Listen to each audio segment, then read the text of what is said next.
bertemu, berkumpul dalam kegiatan virtual yang insya Allah kegiatan ini mendapatkan berkah dan ridho dari Allah Subhanahu wa Ta'ala. Jangan lupa salam eh, semoga selalu tercurah kepada junjungan kita Nabi Muhammad SAW, pada keluarganya, sahabatnya, serta para pengikutnya hingga akhir zaman. Oke, eh, sebelum kita mulai, eh, ada beberapa yang mau saya sampaikan sedikit ya. Kajian rutin ilmiah dan bedah buku atau kantin ibu kali ini kita buat menjadi 6 kali ya, 6 sesi sampai dengan bulan Desember. Insya Allah kita ada kosong di bulan September karena ada jadwal insya Allah untuk International Conference gitu.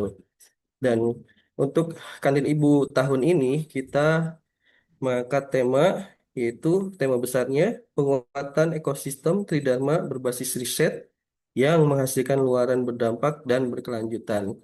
Nah, ini eh, sebagai apa ya, cita-cita kami juga ya semua. Semoga semua riset kita itu benar-benar berdampak dan terus berkelanjutan di masyarakat sampai dengan kapanpun gitu ya.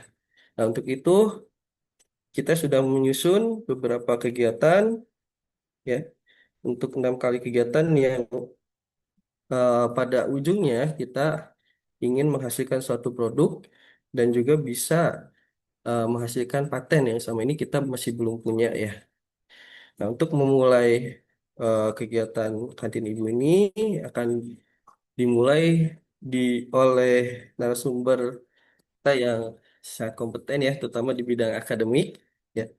Nah, karena kan Tridharma itu kan bukan eh, ada 3 ya, ada pembelajaran, pengajaran, penelitian dan juga pengabdian masyarakat. Jadi kita mulai dari pembelajaran yaitu mengenai strategi integrasi riset rencana pembelajaran semester temanya yang nanti akan dibawakan oleh Ibu Leni Herfianti, SST, MIK, MM, MOS ya. Nah, sebelum kita mulai kegiatan, kita buka dulu dengan mengucapkan basmalah secara bersama-sama. Bismillahirrahmanirrahim. Baik, kegiatan sudah mulai, tapi sebelumnya ada beberapa eh, patah kata yang akan disampaikan oleh Ketua LPPM, Bapak Silmi Kapatan Indarobi. Sudah siap, Pak? Enggak. Untuk waktu, Ya, jadi ya, untuk waktunya kami persilakan Bapak, ya, Pak Silmi. Assalamualaikum warahmatullahi wabarakatuh. Waalaikumsalam warahmatullahi wabarakatuh. Warahmatullahi wabarakatuh. Tiada kata yang layak untuk kita ungkapkan selain lafaz alhamdulillah sebagai ungkapan wujud rasa syukur kita atas nikmat yang telah kita dapatkan, terutama nikmat sehat, sehingga pada hari ini kita sesuai dengan rencana dan harapan masing-masing. Mudah-mudahan perjumpaan kita pada siang hari ini senantiasa Allah catat sebagai bentuk amal soleh yang diterimanya. Bapak, Ibu yang saya hormati, saya muliakan, saya selaku Ketua LPPM ingin menyampaikan ucapan terima kasih dan penghargaan yang setinggi-tingginya, terutama kepada pimpinan ibu-ibu direksi yang telah mendukung secara penuh untuk penyelenggaraan kegiatan kantin ibu ini. Ucapan terima kasih dan penghargaan yang setinggi-tingginya pula saya sampaikan kepada Bapak Ibu dosen dan Tendik yang telah berkenan hadir untuk memenuhi undangan kami pada siang hari ini. Mudah-mudahan semuanya senantiasa menjadi pembuka jalan kebaikan. Bapak dan Ibu yang saya hormati, saya muliakan, program ini bukan hanya sekedar diskusi rutin biasa, melainkan menjadi wadah yang strategis untuk mengejawantahkan dari tema besar kita, yaitu penguatan ekosistem Tridharma berbasis riset yang menghasilkan luaran berdampak dan berkelanjutan. LPPM ingin memastikan bahwa riset dan pengabdian masyarakat yang kita lakukan tidak hanya berhenti di atas kertas atau laporan formal saja. Kita ingin hasil-hasil tersebut bisa mengalir masuk ke dalam ruang kelas, memperkaya bahan ajar, dan benar-benar dirasakan manfaatnya oleh masyarakat luas. Oleh karena itu, maka rangkaian kantin ibu ini dirancang secara runut selama beberapa bulan ke depan, dan alhamdulillah hari ini Rabu 17 Juni 2026 kita membuka sesi ini dengan topik yang sangat mendasar, yaitu strategi integrasi riset ke rencana, akan menyelaraskan bagaimana hasil penelitian terbaru dosen dapat langsung menginspirasi dan meningkatkan kualitas perkuliahan mahasiswa kita. Bapak, Ibu, hadirin sekalian yang saya hormati, saya muliakan, saya mengajak pada seluruh sejawat yang hadir pada kesempatan siang hari ini untuk memanfaatkan forum ini dengan seoptimal mungkin. Mari kita saling berbagi ide, berdiskusi, dan membangun sinergi. Mudah-mudahan acara ini berguna dan bermanfaat. Mohon dimaafkan apabila pelaksanaan kegiatan ini masih banyak kekurangan. Allahu ya'khudhu bi aidina ila ma fihi khairul lil islami wal muslimin. Aqulu qouli hada wa astaghfirullah li wa lakum. Wassalamualaikum. Dalam Waalaikumsalam warahmatullahi wabarakatuh. Terima kasih banyak Pak Sumi atas eh, se- pembukanya yang dari kegiatan kita ini yang nanti kita akan terus sampai dengan Desember ya, Insya Allah, dan semoga bisa menghasilkan eh, sesuatu yang bisa digunakan dan bisa terus berkelanjutan di masyarakat. Oke. Eh, Baik, karena kita waktunya ini 1 jam, punten Ibu Luksi, boleh dilanjut saja atau Ibu mau ada sambutan atau kata-kata yang ingin disampaikan untuk mendukung kegiatan kami ini? Enggak dilanjut aja, Pak. Wah, gitu. Baik, Bu. Terima kasih banyak Ibu atas dukungannya, Ibu Doksi, Bu Muti, Bu Leni juga, direksi sudah mendukung kami untuk bisa terlaksana nanti Ibu ini. Ya. Baik, Ibu Leni, monitor, apakah sudah siap Ibu Leni? Insya Allah Pak Hadi. Oke, siap. Oke, baik. Eh, Nanti ada yang akan di-share Ibu ya. Nanti ada yang akan di-share, Oh nanti kata Bu ini iya, nanti kita share via chat ya, ya Bapak nanti. Ibu. Mangga untuk waktu dan tempat, boleh Ibu Leni, persilahkan. Siap. Atur nuhun Pak Hadi. Bismillahirrahmanirrahim. Assalamualaikum warahmatullahi wabarakatuh. Waalaikumsalam warahmatullahi wabarakatuh.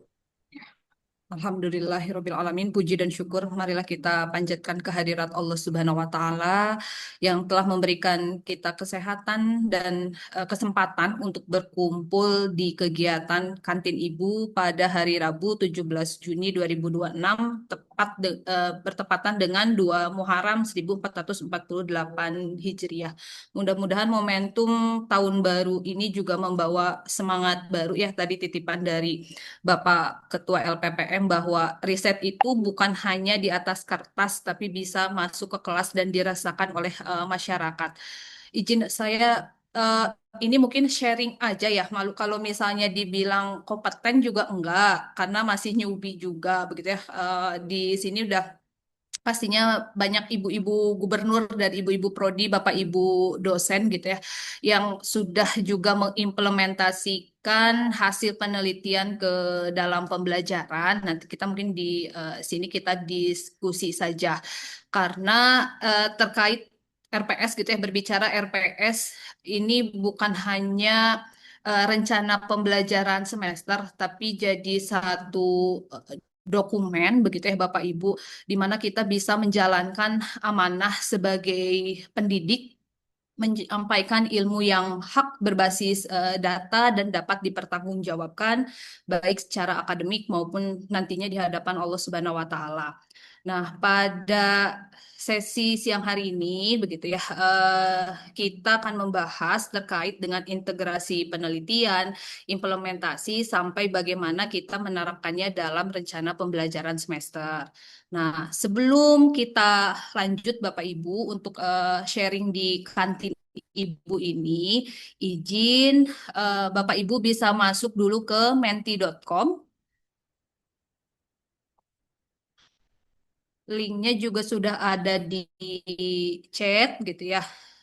Ini sebagai refleksi saja, terutama bagi saya pribadi begitu ya. Dan ya untuk kita bersama, kita melihat sejauh mana sih gitu ya RPS kita sudah berbasis riset atau belum. Dan kebetulan juga mungkin Bapak Ibu diminta bantuan oleh ibu-ibu program studi gitu ya dari tim TPK gitu untuk mengevaluasi kurikulum yang berjalan begitu ya. Nah, berhubung tadi ada request dari Pak Hadi, Bu Leni bisa ditampilkan. Jadi mohon maaf Pak Hadi karena masih proses dan masih ada beberapa yang belum mengumpulkan begitu ya sehingga data dari evaluasi RPS ini belum bisa saya tampilkan. Tapi insya Allah gitu ya setelah selesai kita target sih di sebelum awal perkuliahan baru itu sudah bisa kita sounding dan hasil dari evaluasi tersebut bisa kita kembangkan kurikulumnya. Insya Allah mudah-mudahan berbasis OBE juga yang bisa dilaksanakan di awal tahun ajaran 2026-2027. Bapak Ibu sudah masuk ke menti.com-nya? Sudah, tapi ini cuma satu doang ya. Ada mau dua ya. Kita izin. Cuma satu aja, Bu. Ada dua Pak. Wait, ada satu nanti ada dua slide karena belum saya ini ya. Bentar.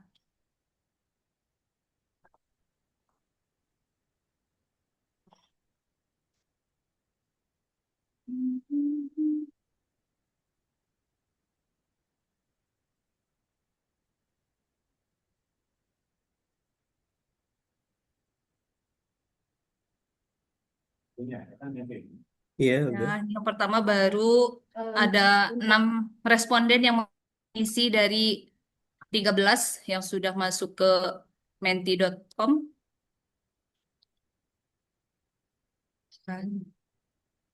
Ini sebetulnya sudah banyak Pak Hadi, Pak Silmi, Alhamdulillah ya sudah banyak Bapak Ibu dosen yang membawa gitu ya tadi hasil risetnya ke kelas berbagi dengan para teman-teman mahasiswa untuk terus dikembangkan gitu ya.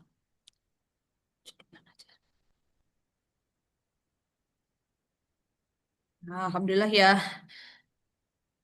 lebih dari 50% responden gitu ya sebetulnya sudah mensisipkan, sudah menginsert, sudah menginputkan hasil risetnya ke dalam RPS Bapak Ibu nih Alhamdulillah Pak Hadi, Pak Silmi, Pak Nabil, Bu Windy gitu ya. Nah, mudah-mudah. Nah, kita lanjut Bapak Ibu. Bisa Boleh, Bu. diklik next ya. Bisa diklik next dalam satu atau maksimal sampai dua kata gitu ya.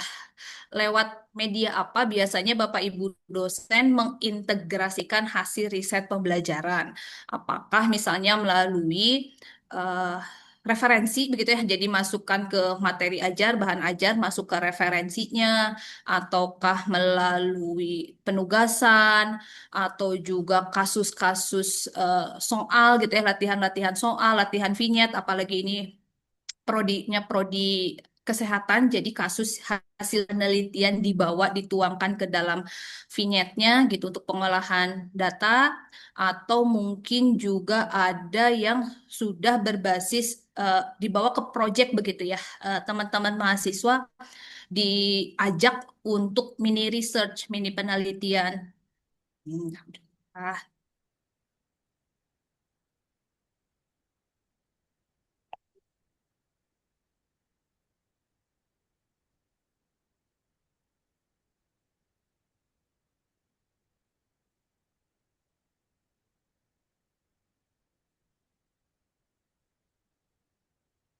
Maaf nggak tampil ya.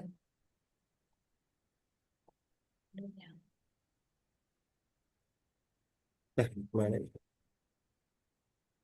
Udah masuk belum ya? Ya udah masuk nih Pak. Soalnya balik lagi kosong. Ya maaf, saya juga dikira tadi udah share screen, ternyata belum. Ya, oke.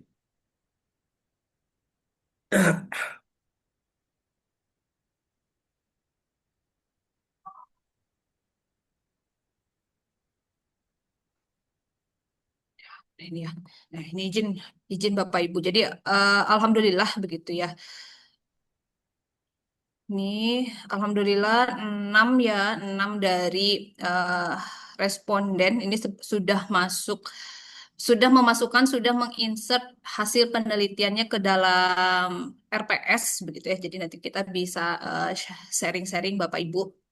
Dan biasanya yang diintegrasikan ke dalam pembelajaran ini paling banyak dari Bapak Ibu itu ada di materi ajar gitu ya, dan juga di studi kasus. Nah ini alhamdulillah, mudah-mudahan bisa terus ditingkatkan begitu ya, terus diintegrasikan dan bisa ditularkan kepada Bapak Ibu yang lain, sehingga hasil riset ini eh, teman-teman mahasiswa semakin terbuka begitu ya, bukan hanya dari buku-buku saja, tapi juga dari artikel-artikel dan artikel-artikel yang diterbitkan oleh Bapak Ibu dosennya.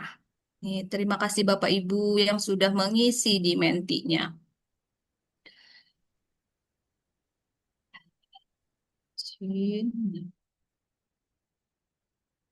Oke.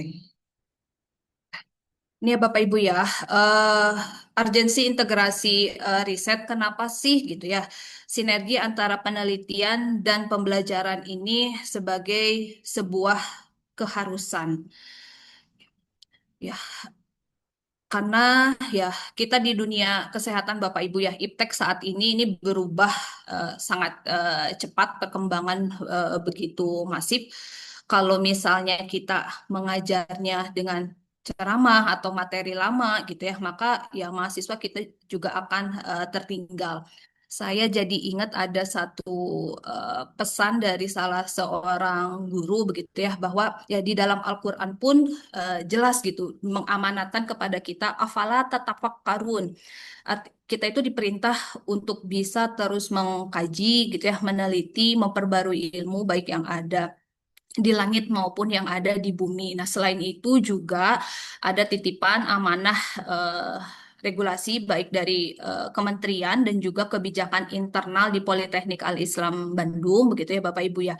Sebagaimana kita ketahui di Undang-Undang Nomor 12 Tahun 2012, di sana ada state gitu ya. Pendidikan tinggi ini adalah sebuah proses pengembangan potensi melalui penelitian, bahwa pemenuhan belajar, nah, terus di Permenristek Dikti 39 tahun 2025 dimasukkan ya terkait pendidikan, ada di pasal 16 kalau nggak salah, mohon koreksi ada Bu Dian, ada Bu Windy gitu ya, di pasal 16 bahwa pemenuhan belajar itu salah satunya bisa melalui penelitian, bukan hanya melalui praktikum, bengkel begitu ya, atau studio. Salah satunya adalah di eh, pemenuhan pembelajaran itu di penelitian. Terus juga berikutnya di pasal 55 dan di pasal 56 terkait dengan penelitian, bahwa penelitian ini kan adalah salah satu gitu ya cara untuk mendidik teman-teman mahasiswa, di mana pelaksana penelitian itu bukan hanya dosen, tapi bisa dosen dan mahasiswa begitu ya. Bisa juga mahasiswa melalui pembinaan atau pembimbingan dari dosen. Nah, selain itu, ini ada juga terkait landasan hukumnya titipan dari IKU perguruan tinggi. Nah, meskipun di IKU yang dulu tidak terstate begitu ya untuk si integrasi pembelajaran hasil riset, semuanya permintaannya sudah lebih jauh, lebih ke dampak-dampaknya begitu ya, lebih ke outcome-nya. Eh, tapi di IKU PT yang sebelumnya ini sangat jelas gitu ya, di IKU 7 ini ada persentase mata kuliah yang menggunakan metode pemecahan kasus atau project. Di mana gitu ya, metode pemecahan kasus atau project ini bisa kita integrasikan dari hasil riset kita, dan dari IKU PT ini juga ya akhirnya turun ke kebijakan di Politeknik Al Islam Bandung melalui Renstra di misi 1 sasaran 4 gitu. Mohon koreksi Dokter Siana, Bu Muti, pilih Pak Rifki gitu ya.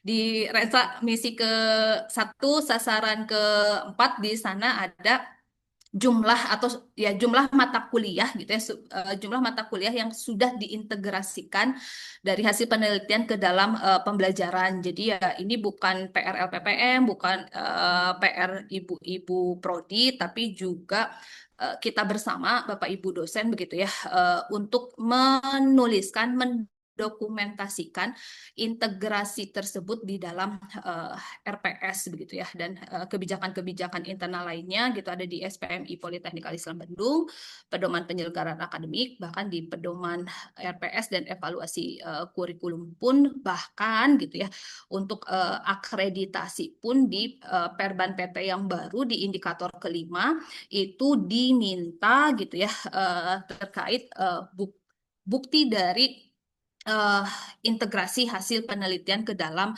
pembelajaran. Karena integrasi ini ya bukan hanya untuk akreditasi, tapi gitu ya untuk meningkatkan kompetensi mahasiswa, memastikan relevansi antara kurikulum dan mata kuliah yang diampu gitu ya, sesuai dengan keterbaruan, sesuai dengan perkembangan yang ada di Dudika, dan nantinya hasil akhirnya itu ya kita bisa menghasilkan lulusan yang kompetensinya secara praktis gitu ya, dan juga menghasilkan lulusan yang siap pakai di Dudika.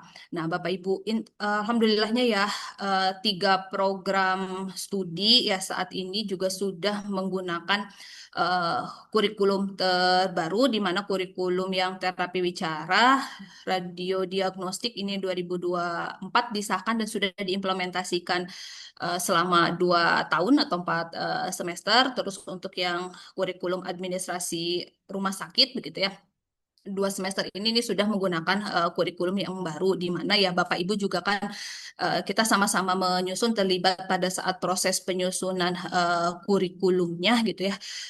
Ini sudah dicoba dari analisis konsideran dan yang lainnya ini diintegrasikan. Nah, ya harapannya nah gitu ya dari sini gitu nantinya ketika diturunkan ke dalam capaian pembelajaran begitu ya, ini bisa didukung gitu ya, si CPL ini bisa ter berhasil gitu ya. Ketika metode-metode pembelajaran di kelasnya pun gitu ya mengintegrasikan hasil penelitian. Nah, di kurikulum program studi terapi wicara, kurikulum prodi radiologi gitu kan sudah terstat CPL-CPL-nya gitu ya. Begitupun di administrasi rumah sakit ada 12 CPL. Dan di sana tuh sudah terstat amanah untuk mengintegrasikan gitu ya hasil penelitian ke dalam pembelajaran. Ini saya ambil resumnya begitu ya, di mana di CPL ketiga kalau di radiologi dan terapi wicara di sini ada lulusan yang menggunakan pola berpikir kritis gitu ya, dan berbagai metode yang relevan dalam mengambil keputusan. Nah, di sini kuncinya dari CPL ini ya, kita berbicara analisis, problem solving, evidence based dengan metode-metode nanti student center learning, apakah PJBL gitu ya, project, terus juga penugasan hasil riset, karena tadi ada Bapak Ibu juga yang sudah mengintegrasikan hasil penelitiannya melalui penugasan-penugasan atau project gitu ya. Bisa diambil data-data hasil penelitian Bapak Ibu yang data mentahnya dibawa ke kelas untuk didiskusikan bersama, dibuat small group discussion gitu ya, SGD, atau juga misalnya nanti simulasi gitu. eh Ya kasusnya itu lebih real dari yang ada di lapangan dibawa ke kelas. Nah, sebetulnya untuk mengintegrasikan hasil penelitian ke dalam pembelajaran gitu ya, ke dalam RPS tadi dokumennya ada di RPS. Nah, Bapak Ibu nggak perlu jauh-jauh, mulainya dari mana gitu ya. Kita bisa lihat eh, roadmap yang sudah disusun Bapak Ibu, roadmap penelitian PKM-nya itu disesuaikan juga dengan mata kuliah yang diampu. Ini contoh adalah eh, roadmap saya begitu ya, mata kuliah yang diampunya adalah Reka Medis dan SIM RS di Prodi Ars. Ya, terus riset-riset apa sih yang bisa kita lakukan gitu ya. Nah, ini topik-topik risetnya dan bahkan dari topik-topik riset yang sudah digunakan begitu ya. Muncul nih gitu ya temuan-temuan baru yang ada di lapangan yang bisa jadi sumber inspirasi untuk eh, topik eh, riset berikutnya. Jadi penelitian terakhir yang saat ini tuh fokus di eh, penilaian kematangan digital dan evaluasi dari SIM-RS gitu ya. Nanti kita coba eh, lihat, kita diskusi Bapak Ibu untuk mengintegrasikannya seperti apa ya, karena eh, integrasi riset itu, ini mohon maaf karena nanti kita sharing aja, saya juga nggak kompeten-kompeten banget Pak Hadi. Kita mulai dari hal yang sederhana saja gitu ya. Kita mulai dari hal yang sederhana dulu, di mana hasil riset ini bisa digunakan untuk bahan ajar. Alhamdulillah tadi Bapak Ibu semuanya sudah mengintegrasikan hasil risetnya ke dalam bahan ajar Bapak Ibu, jadi referensi, jadi materi, begitu ya. Dan itu mohon didokumentasikan, dicatat di dalam RPS. Kan di RPS kita itu ada eh, referensi, terus juga ada linknya gitu ya. Pakai referensi yang mana, terus bahan ajarnya juga menggunakan apa. Jadi di step bukan hanya di RPS, tapi juga sitasi gitu ya, sumber sitasi artikel kita dipublish di mana, itu bisa disematkan di dalam materi ajarnya di PPT-nya. Itu bisa gitu ya, bisa jadi evidence base pada saat kita akreditasi ataupun di sister di BKD kita menstat ini tuh hasil integrasi dari hasil riset ke pembelajaran begitu. Terus yang berikutnya gitu ya, integrasi hasil penelitian ke dalam pembelajaran bisa juga melalui metodenya Bapak Ibu, metodologinya ya. Bapak Ibu ya pastinya membimbing mahasiswa tadi kasus atau data mentah dari hasil penelitian dibawa, didiskusikan atau dibuat kelompok-kelompok begitu ya, small group discussion di kelasnya, terus didiskusikan, ditelaah oleh masing-masing kelompok gitu ya.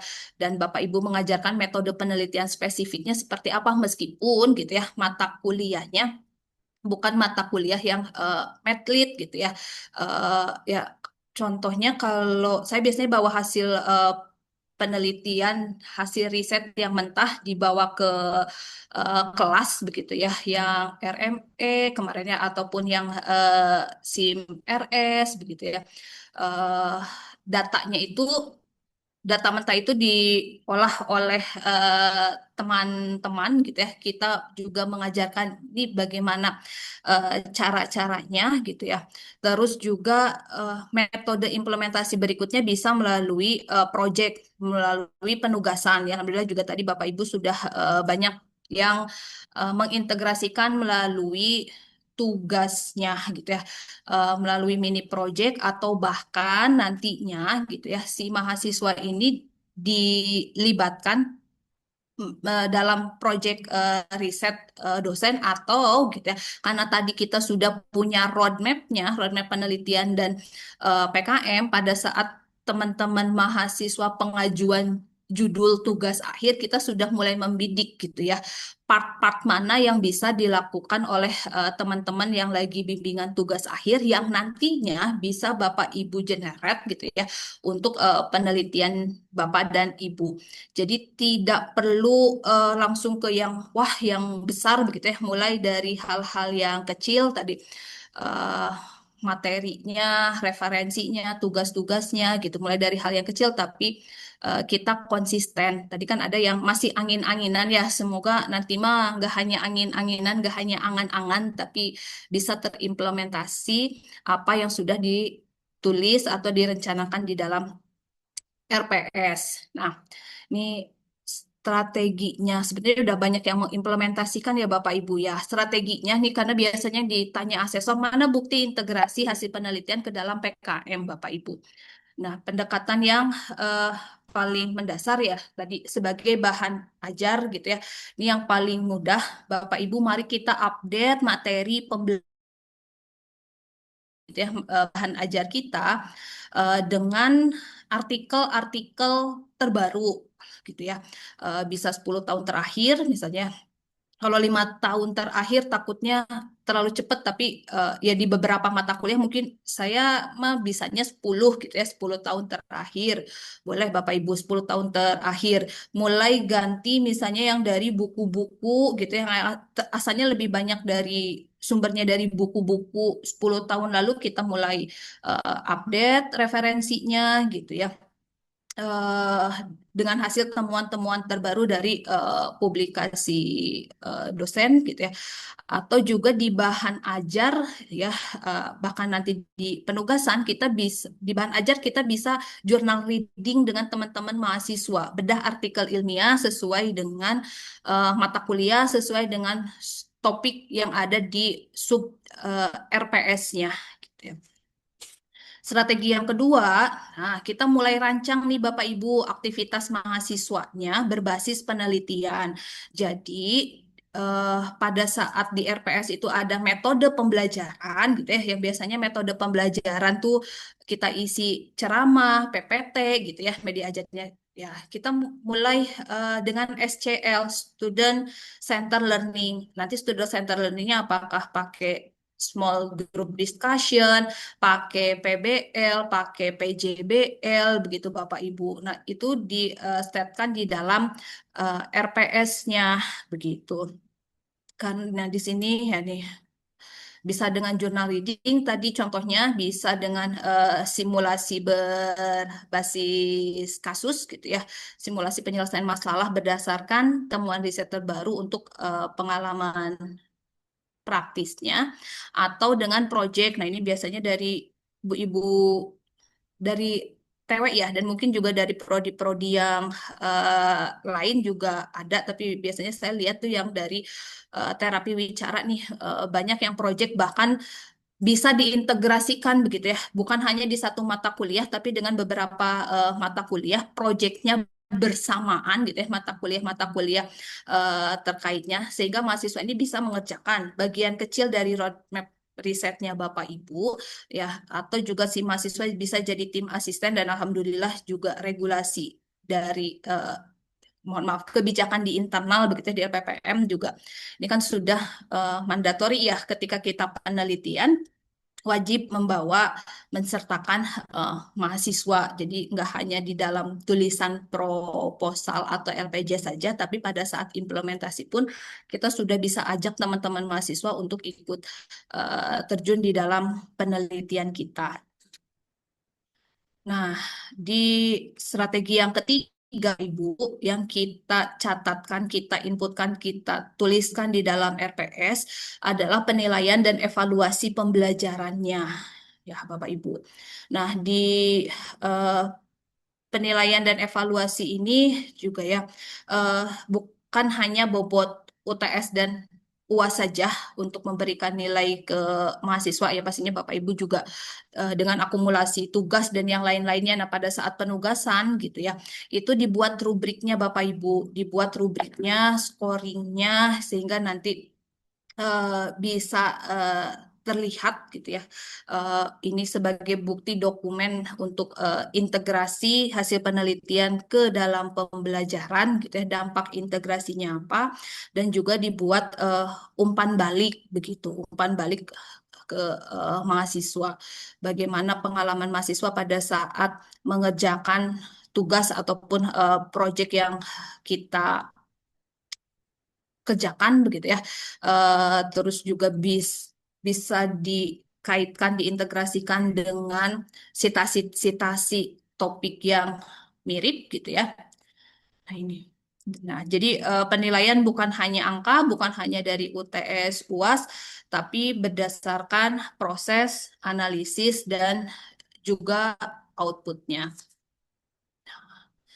Nah, ini ya inti dari semuanya sih Bapak Ibu. Bismillah ya, kita bisa mencerminkan riset, mencerminkan metode aktif dari mahasiswa, mencerminkan output mahasiswa, dan yang paling penting apapun yang kita lakukan di kelas begitu ya, itu dicatat di dalam RPS ya. Nah, untuk menentukan RPS-nya bisa kita lihat dari pemetaan CPL, CPL yang mana yang dititipkan di mata kuliah kita atau CPMK-nya ya. Tadi kita lihat kan di dokumen kurikulum masing-masing prodi sebetulnya ada CPL terkait aspek keterampilan riset Bapak Ibu gitu ya. Terus berikutnya update bahan kajiannya, masukkan sub-subbab temuan riset di dalam sub pertemuan atau silabus ya kalau dulu di pertemuan-pertemuannya. Metode pembelajarannya, nah tadi ya, metode pembelajarannya bisa menggunakan SCL gitu ya Bapak Ibu. Terus media pembelajarannya. Nah, media pembelajarannya bisa karena tadi ada penugasan, ada project, berarti dibuat semacam logbook atau guidelines gitu ya. Bagaimana sih teman-teman mahasiswa ini bisa menyusun projectnya gitu ya. Langkah yang kelima ini adalah kita mengevaluasi eh, hasil tugas atau produk dari mahasiswa ya, ini bisa masuk ke dalam salah satu komponen penilaian. Ini mohon maaf typo penomoran. Yang terakhir adalah referensi ya. Eh, kita isikan, kita insertkan rujukan minimal 5 sampai 10 artikel jurnal 5 tahun terakhir misalnya ya, di mana juga di sana ada hasil dari artikel kita ya, karena biasanya saya yakin Bapak Ibu sudah melakukan integrasi gitu ya, sudah membawa hasil riset, hasil PKM-nya di lapangan ke pembelajaran di kelas.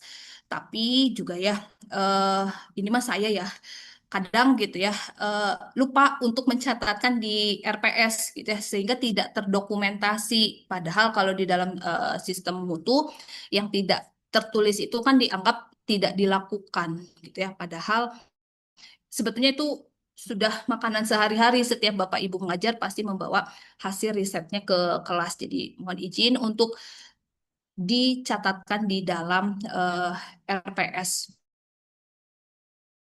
Tertib administrasi itu kan salah satu bagian dari amanah juga ya Bapak Ibu ya.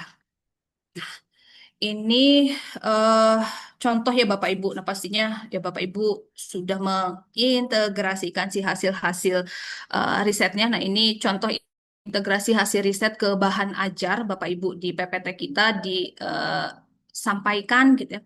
Eh, bahwa ini kita tuh sebelumnya juga sama sudah melakukan penelitian, hasil penelitian kitanya seperti apa ya.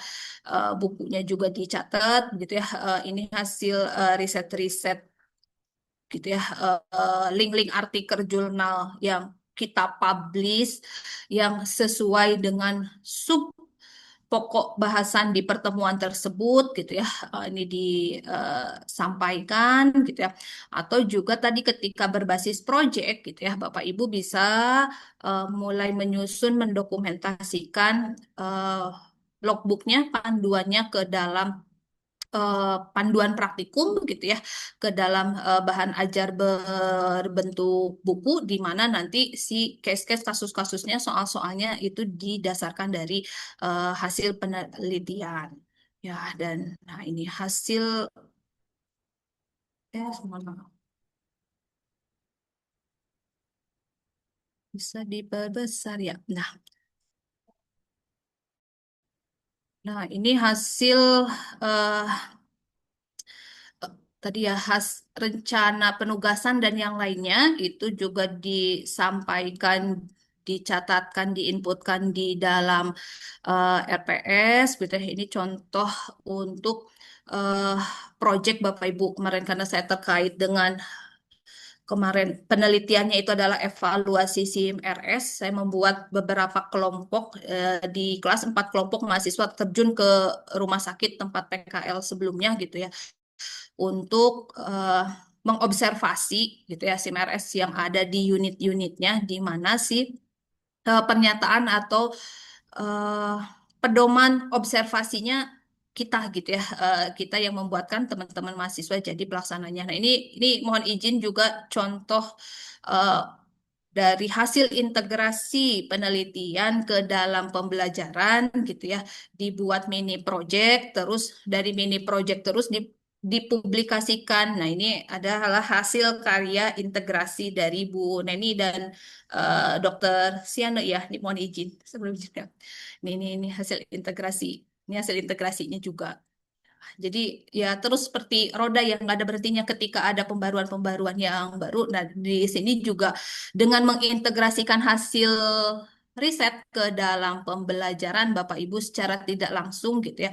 Ini juga kan membangun branding eh, Bapak Ibu juga ya. Nah ini ketika publikasi ada luarannya, dampaknya juga pastinya akan lebih banyak dibaca berdampak untuk masyarakat. Nah, sintanya dari Bapak Ibu juga naik, sinta dari institusi juga eh, naik begitu.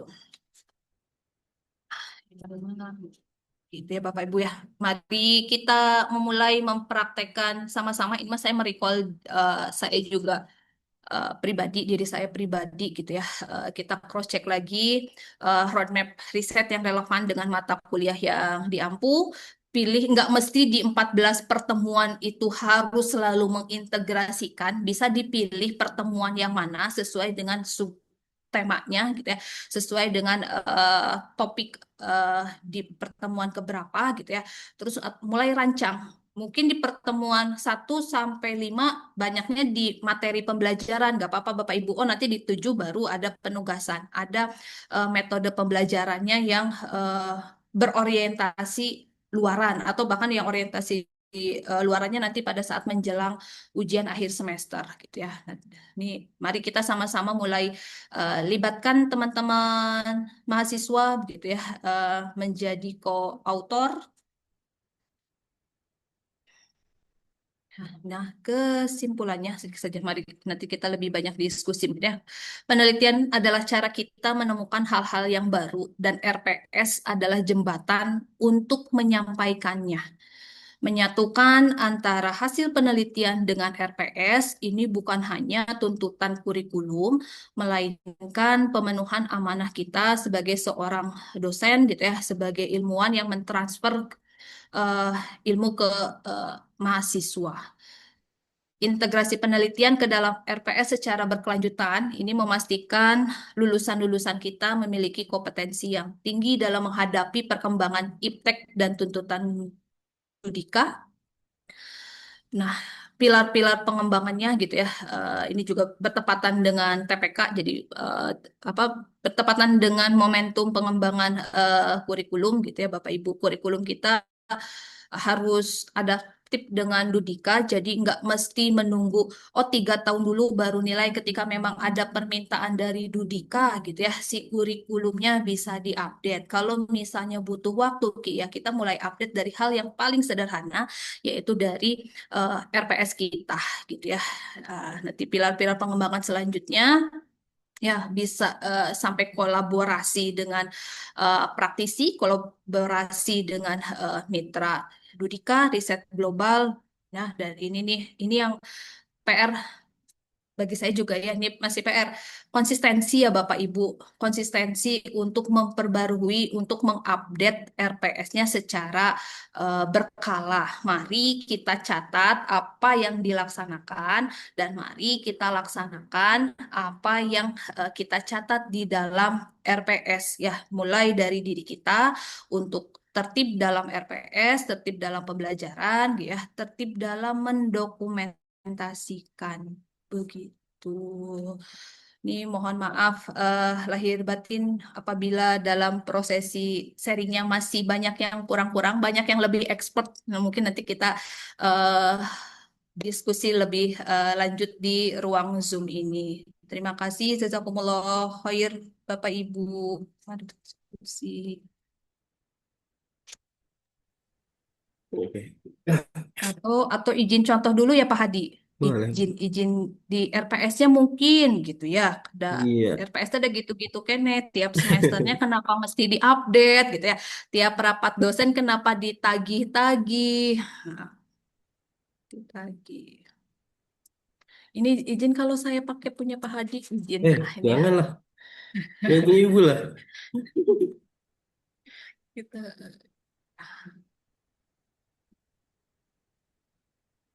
maaf, maaf.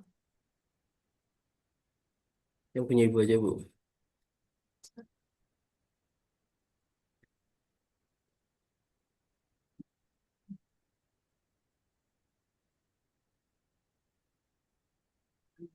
Wah, ini contohnya. Nah, tadi ya. Nah, di sini ya Oke. sebetulnya sekilas. Nah, ini kan, nah di sini alhamdulillah terima kasih Pak Hadi. Gitu ya, Pak Hadi juga sudah mengintegrasikan hasil risetnya di dalam pembelajaran di dalam RPS. Nah, ini di referensinya ini masuk begitu ya. Ini masuk izin share.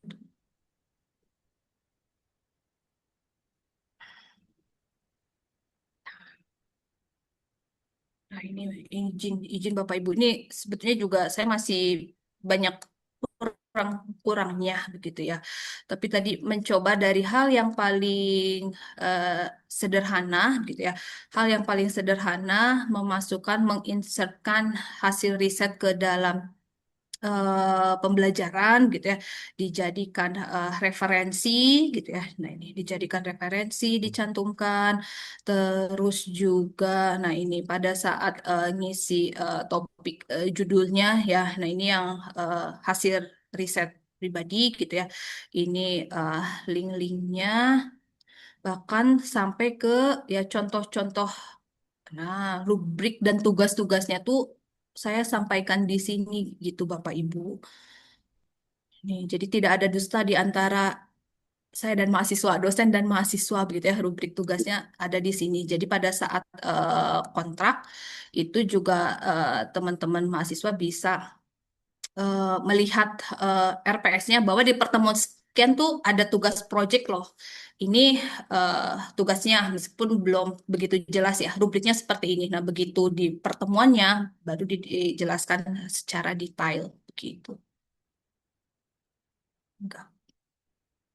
Kita diskusi saja. Aku takut melihat ibu-ibu yang lebih expert yang sudah mengintegrasikan bahkan beberapa mata kuliah.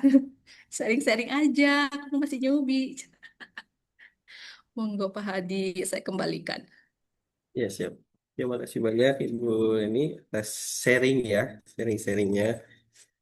Eh, Tadi udah dipaparkan strategi ya, strategi untuk pengembangan pembaruan RPS ya. Kemudian ada contohnya juga yang punya Ibu ini, mungkin kalau saya masih kurang banyak ya. Enggak, ada yang mau diskusi, bertanya, bagaimana sih biar bisa apa namanya perbaikinya itu FPS yang benar-benar sesuai yang seharusnya. Karena jujur aja masih banyak kekurangan ya. Enggak Bapak Ibu, saya kembalikan Bapak Ibu ada yang mau diskusi, bertanya, biar nanti Ibu Jenny yang menjawab.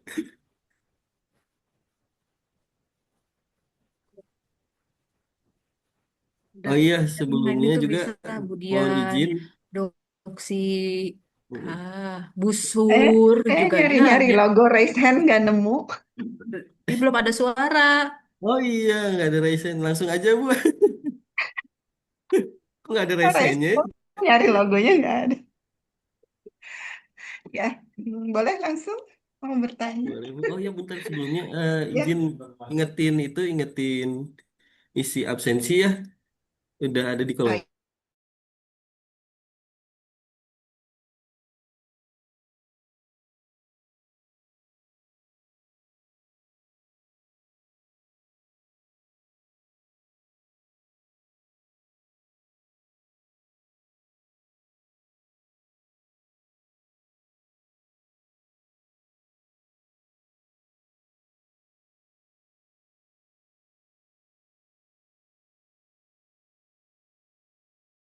Untuk refleksi pribadi juga begitu, Bapak Ibu. Ya, saya pun nggak sempurna dari RPS yang sudah disusun, direncanakan tiap semesternya nggak 100 persen begitu ya. Yang niatnya, oh mau pakai metodenya minggu ini tuh gitu ya. eh, Simulasi gitu ya. Tapi kalau simulasi biasanya yang ini banget, oh mau pakai small grip SGD nih, atau mau pakai project gitu ya. Untuk project ini kan butuh eh, waktu lama biasanya ya, nggak selesai, apalagi yang berbasis kasus-kasus yang praktikum itu juga nggak bisa ditinggal, harus terus di-upping. Mulai dari yang kecil dituangkan aja mungkin dok, kalau menurut aku mah tuangkan di dalam RPS. Dan ya jujur secara pribadi juga butuh waktu ya, rigid ini teh gitu ya. eh, Rigid untuk menuangkannya ke dalam RPS, butuh waktu. Bahkan kita tuh biasanya suka pas mengevaluasi, oh di buat catatan gitu dok, kalau aku suka oret-oret begitu ya. Oh di RPS aku tuh sekarang pakai ini gitu ya. Oh ternyata jadi di pas pertemuan tuh membuat notes gitu ya. Oh seharusnya padahal masih bisa loh pakai materi yang update ini. Soalnya pakai ini. Nah nanti langsung di draft, kalau enggak ditumpuk nanti menjelang eh, akhir semester begitu. Jadi ya dituangkan mungkin ya, tadi mulai mari sama-sama kita menuangkan rencananya di dalam RPS, atau mungkin ya tadi si hasil risetnya teh banyak di RPS hanya satu dua yang disampaikan, ternyata pada saat di kelas kita bawa case-nya, kasus soalnya, data mentahnya disampaikan ya di BAP-nya ya Bapak Ibu ya, di berita acara perkuliahannya kita bisa tambahkan itu. Jadi nanti pada saat akan mengupdate RPS yang baru itu bisa di recall, bisa oh iya ternyata di semester lalu tuh saya menambahkan ini di selain yang ada di RPS begitu.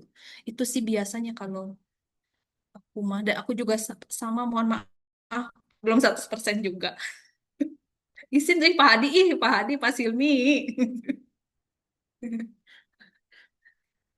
Siapa nggak apa-apa, Bu. Sama-sama belajar. Bisa Telepon saya juga boleh. banyak kurang. Terima kasih, Bu. Atau mungkin bisa ada yang saya dari Bapak Ibu. Bu Win tadi ada menyampaikan, Bu Win. Ya, saya mau bertanya. Bu dosen yang lain Assalamualaikum biasanya warahmatullahi wabarakatuh. catatnya ke dalam RPS. Waalaikumsalam warahmatullahi wabarakatuh. Ibu Damang, Iya, saya teh, itunya nggak ada screennya, ada suaranya. iya itu saya nggak bisa buka kamera. Ininya laptopnya harus dibawa ke bengkel dulu. Masya Allah. Eh, ya saya teh apa ya? Setelah tadi menyimak penuturan Bu Leni ya, saya teh asa beki, aduh, eh, tugas dosen teh asa asa beki berat gitunya, gitu. Mungkin saya pengen lihat contoh ya, karena aslinya saya nggak kebayang bagaimana mengintegrasikan hasil penelitian ke RPS ya, ke matkul gitu. Biasanya kan kalau dikasih cerita, saya kemarin penelitian nih di rumah sakit ini temuannya gini-gini gitu kan. Biasanya sih informal, belum diformalkan. Kan kalau sekarang harus diformalkan. Nah, lalu misalnya gini, saya kan fokus tentang komunikasi ya. Jadi dari roadmapnya memang tentang komunikasi. Gimana caranya maksudinnya misalnya ke mata kuliah yang tidak secara eksplisit ada komunikasinya, misalnya kan saya ngajar juga kewirausahaan gitu ya. Kalau yang komunikasi lagi mah mungkin bisa ya karena nafasnya sama.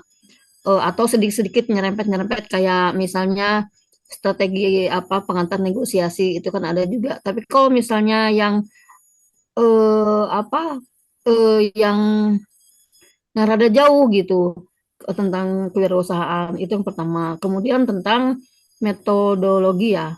Kan kalau metodologi yang saya gunakan itu kan memang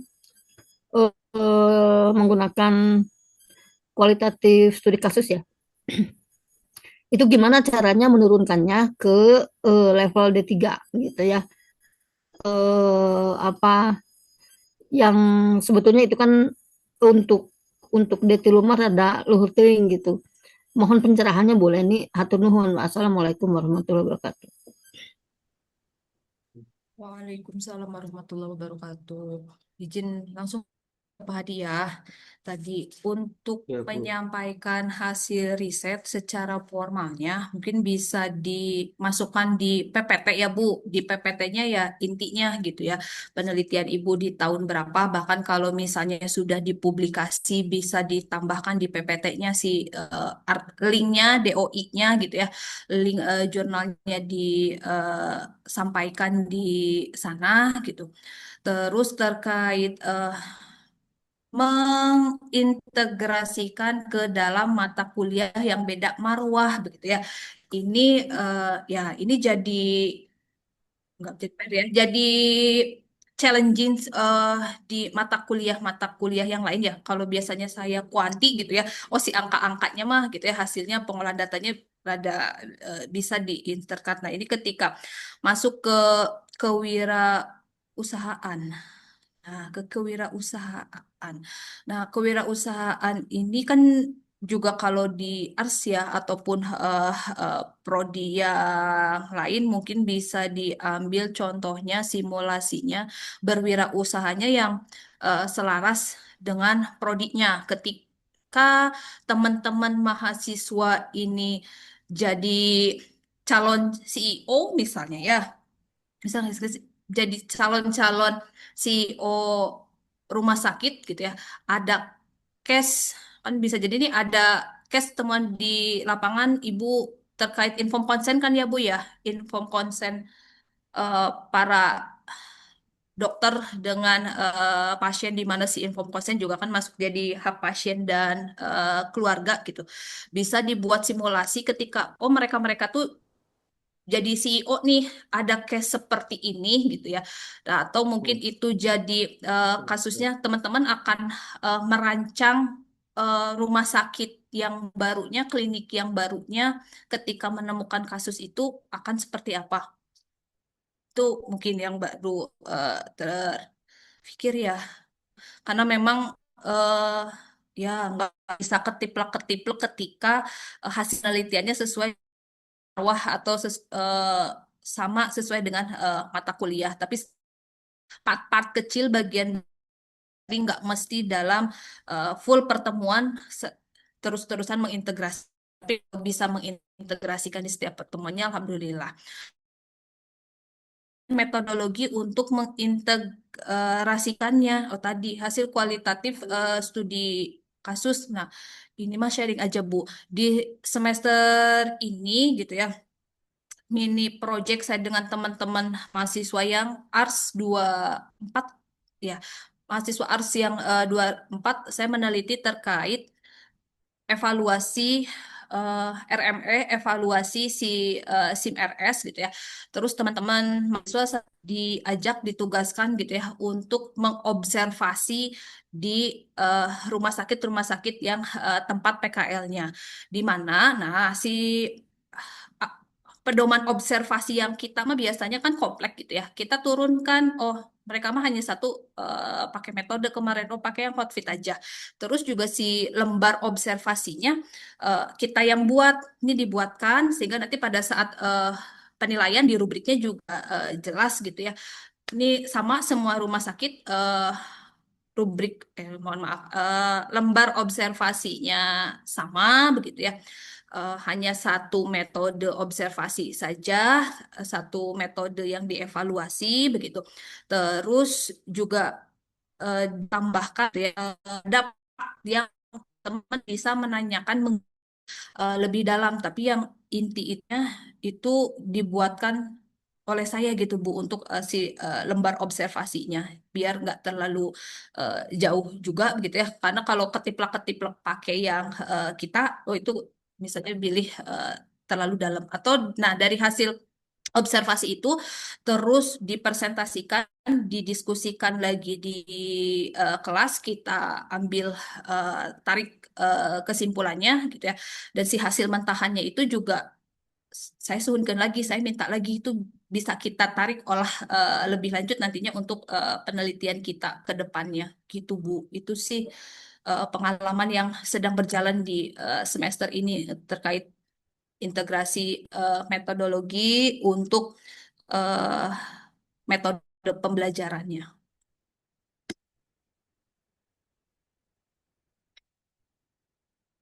Bahkan sampai ke izin-izinnya pun ya kita bantu buat kan gitu ya. Karena kalau mau izin penelitian kalau izin penelitian kan biasanya pakai ethical clearance ya. Jadi izinnya pun adalah izin observasi ya. Kita aping, kita dampingi eh, mulai pembuatan suratnya gitu ya disampaikan ke prodi, ke eh, adum, diaping aja sehingga mahasiswa mulai oh ya ya ketika nanti saya tugas akhir ini loh gitu ya stagesnya sudah ada pengalaman seperti itu.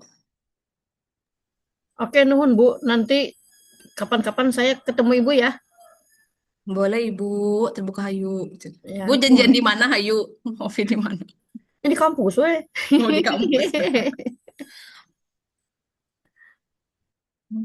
Ibu mau nanya. Boleh. Mana ini mah pakar. Mau Pak, Boleh, Ibu coba. Ibu terkait rubrik Sur. penilaian, Ibu. Rubrik penilaian. Mm-mm. Kan selama ini kita masih umum ya, makanya yang UTS 30%, terus UAS 40% seperti itu. Eh, nah, itu gimana, Bu? Apa? Apakah seperti itu atau kayak gimana gitu? Rubrik, oke. Itu kan itu baru komposisi ya Bu ya. Kalau di Ya. LPS itu kan ada komposisi penilaian. Nah, ada komposisi penilaian. Kita akan mengambil 10% dari eh, tugas misalnya ya, 30% dari UTS, 40% dari UAS, yaitu pembobotannya bisa dari sana. Tapi untuk yang pembobotan si tugas-tugas sebetulnya kalau pakai ya OBE gitu ya, karena kita misalnya OBE dan di IKU 7 itu penilaian itu tidak ketiplak-ketiplak dari UTS UAS 30 40, tapi kan bisa kembali ke dosennya masing-masing, kembali ke dosennya begitu ya terkait si komposisi tersebut begitu ya. Terus juga ya kalau saya biasanya di UTS UAS komposisinya diturunkan Bu, nggak sampai 50%. Nah, yang banyak-banyaknya itu ya dari si proyeknya gitu masuk. Jadi bahkan di setiap tugasnya itu ya ada rubrik-rubriknya gitu. Jadi bedakan antara rubrik dengan komposisi penilaian. Kalau tadi mah komposisi ya, komposisi penilaian Ibu akan ngambil 10% dari kehadiran misalnya, 20% dari 30% UTS, 40% UAS. Nah, berarti yang dari 20% yang tugas itu dibuat cabang-cabang lagi. Oh, 20% tugas. Selama perkuliahan di 14 kali pertemuan teh ada 6 tugas gitu ya.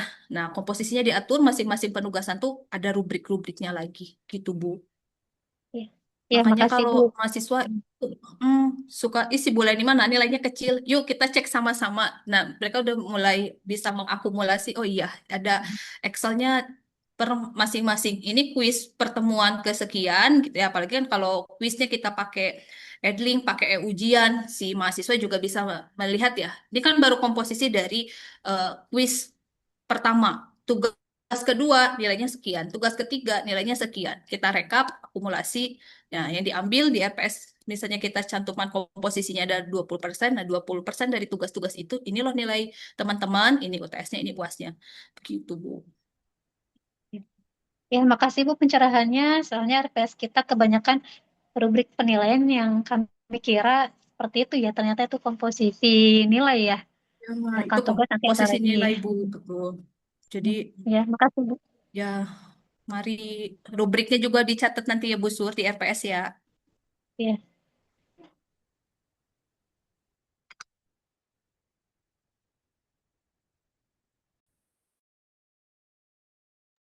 Terima kasih banyak eh, Bu Leni dan juga Bapak Ibu yang lain yang sudah bertanya. Ada Dr. Syana, ada Bu Win, dan juga ada Bu Surya. Masih ada yang mau bertanya? Tidak, Bapak Ibu masih mau lanjut diskusinya. Sepertinya masih seru, masih penasaran.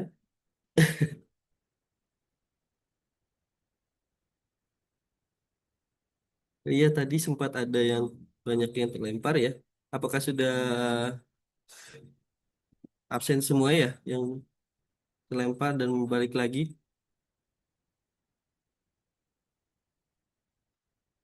Kalau misalkan ada yang belum, hmm, kalau misalkan ada yang belum, saya kirim lagi ya linknya biar ya, absen.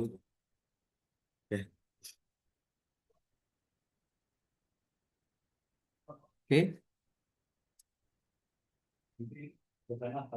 Hmm. Ya. Ada yang mau diskusi lagi?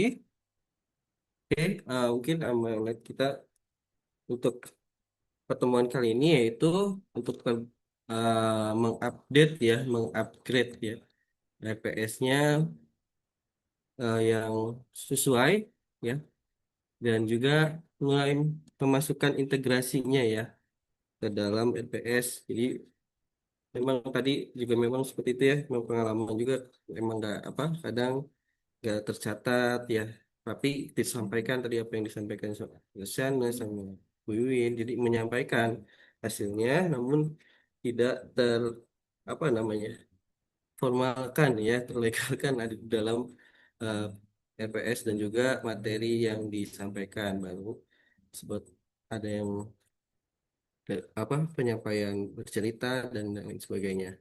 Jadi untuk eh, mulai dari sekarang kita mulai berbenah untuk bukan hanya untuk kebaikan diri sendiri ya, tapi juga untuk kebaikan juga kampus ya, karena kan memang itu sudah diamanatkan untuk integrasi dan juga menjadi KPI ya Bu ya, menjadi KPI ya, baik di PPM, baik di Prodi, baik di ya, Ya, akademik ya. Kak. Jadi ada tiga nih KPI-nya. Jadi kami mohon bantuan Bapak Ibu karena kami nggak bisa mencapai itu kalau bukan dari bantuan Bapak Ibu sekalian. Tuh. Oke, mungkin sebelum kita sudahi, ini eh, bisa bergaya dulu mungkin ya. Nanti Pak Indra yang mengkomandoi ya, Pak. Boleh? Enggak, kapan kamera dulu? Cuma satu screen dah.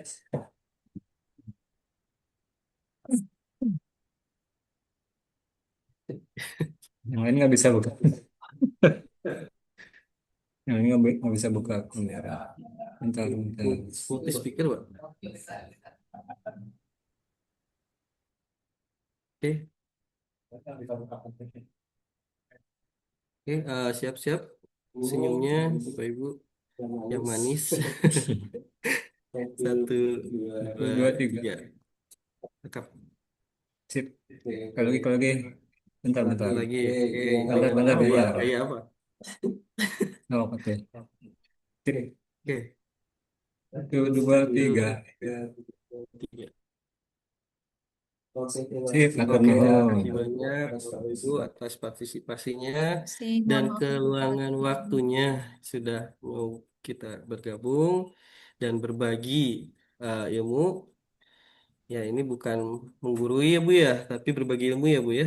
Berbagi ilmu dan semoga kita semua bisa uh, ikut dalam memperbaiki ya apa yang sudah kita punya biar lebih baik lagi ke depannya ya dan untuk kemajuan kita bersama. Oke, Oke, kita tutup ya. Gak ada lagi? Ada yang mau disampaikan pas ini? Cukup? Cukup. Oke, kalau gitu waktu juga sudah 1 jam lebih ya. Terima kasih banyak Bu Leni atas kesediaannya untuk berbagi dengan kita semua. Terima kasih banyak buat ibu-ibu direksi yang sudah mendukung kegiatan kami. Terima kasih banyak buat Bapak Ibu Kaprodi, Bapak Ibu dosen dan Tendik, ada akademik, staf prodi, sekretaris prodi. Terima kasih banyak. Sampai jumpa di pertemuan berikutnya, yaitu di bulan Juli dengan temanya.